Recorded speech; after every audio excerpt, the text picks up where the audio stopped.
Alright, here we go on the fifth and last part of building the kids' play loft. This was by far the most time-consuming portion of this entire build, and it was also the least expensive. Stick around as we turn this into this, and we'll also be going over the final cost of the project.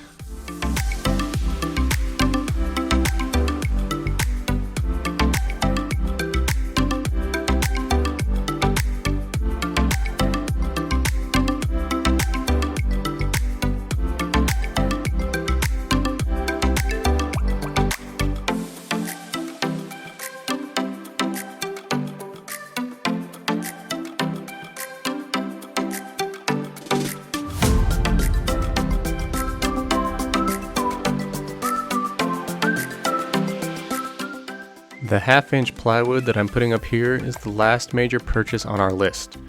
Throughout this video, I do use some brad nails, Danish oil, and propane, so I'll try to estimate the use of those in as well.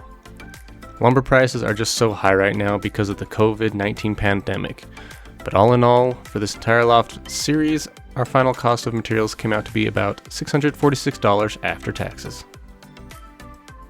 I got on my local classifieds and found some people giving away free pallets. I ended up getting 2 truckloads.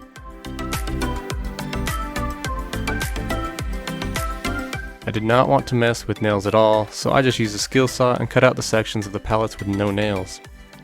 For this project, I only ended up using about half of the pallets. Please let us know in the comments what you've made before using pallet wood.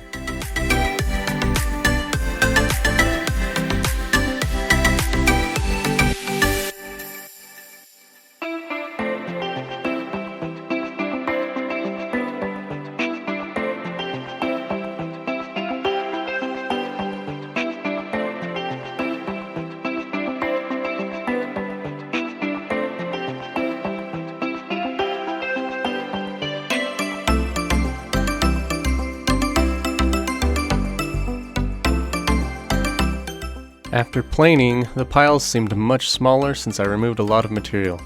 The hardwoods, in the left pile, had the thinnest boards straight off the pallets, so I had to bring everything down to where they could all have flat enough surfaces for use. That ended up being 0.465 inches thick. I chose to go with a 3x6 inch tile, so I didn't plane or end up using the pile on the back table because the boards were not wide enough. These are all the final boards I ended up using, and I was crossing my fingers hoping that it would be enough.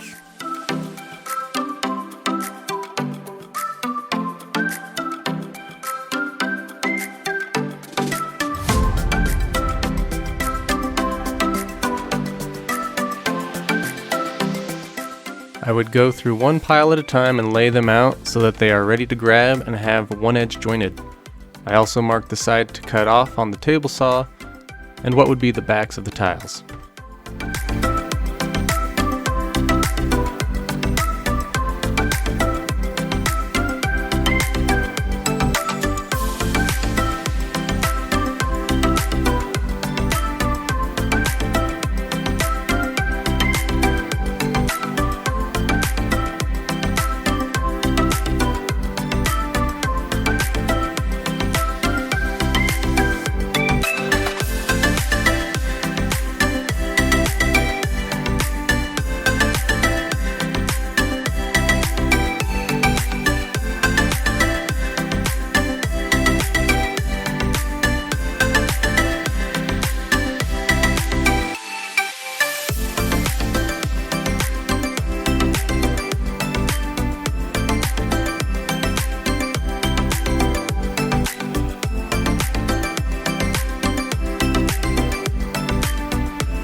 Time to test the torch against the wood. You call that a torch? Now that's a torch!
Now I am making the trim pieces to go around as a border for the tiles. I started by taking off the round over on the 2x4s by cutting the edges off at 3 1/4 and 3 inches. I threw them through the planer just to clean them up a bit, then I took them to the bandsaw to cut out my final product. I first resawed them at 1 inch to give me the 1 inch width, then at 1/2 inch to give me the desired thickness. Length was not as important as I was just going to use butt joints wherever they ended up being, because that was the look I was going for, and it turned out great.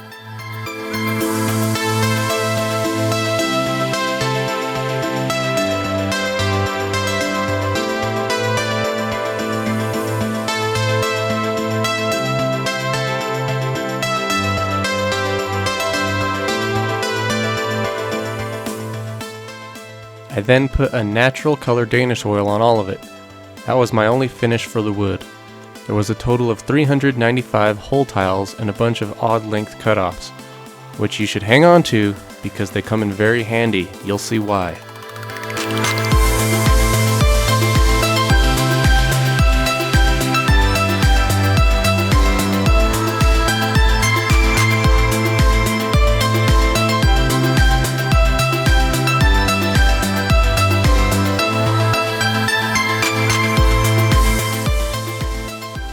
Alright, let me show you what I'm doing here.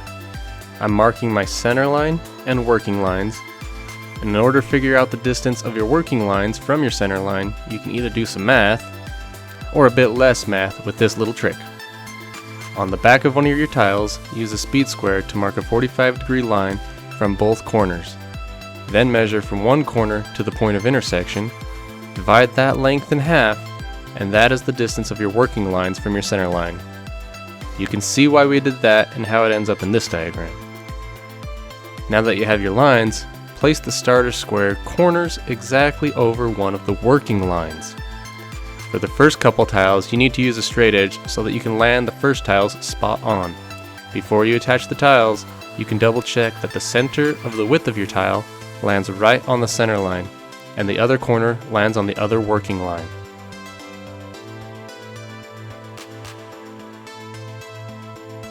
Make sure you keep some sandpaper nearby in order to remove any rough edges so your wooden tiles fit perfectly together.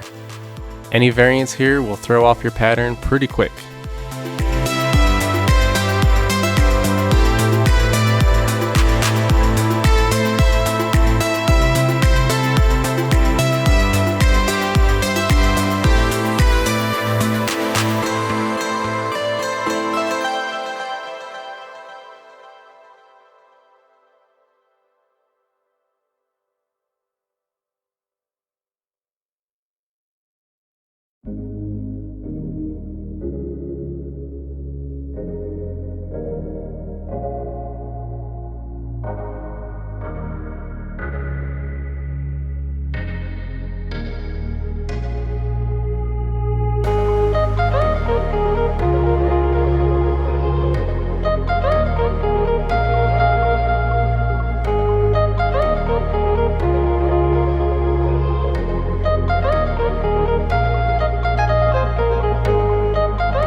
Now here is where all those cutoffs come in super handy. They work great for edge pieces. By using them, it saved me from having to cut very many whole tiles, allowing me to have enough in the end. There were about 6 tiles left when I was done.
The other corners turned out great, but this one, however, did not.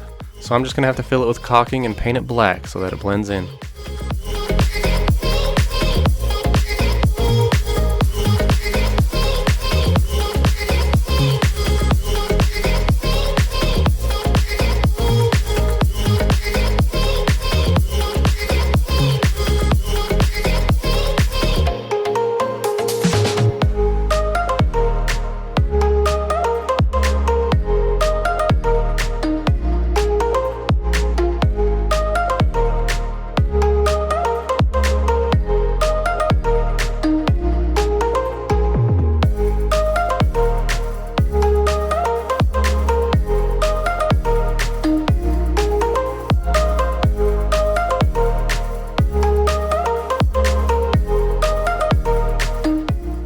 Thanks for watching. Please subscribe if you have enjoyed the content. Also, let us know in the comments what you thought or what were some new things you learned. That concludes building the Kids Play Loft. There will be more projects to come, so stay tuned.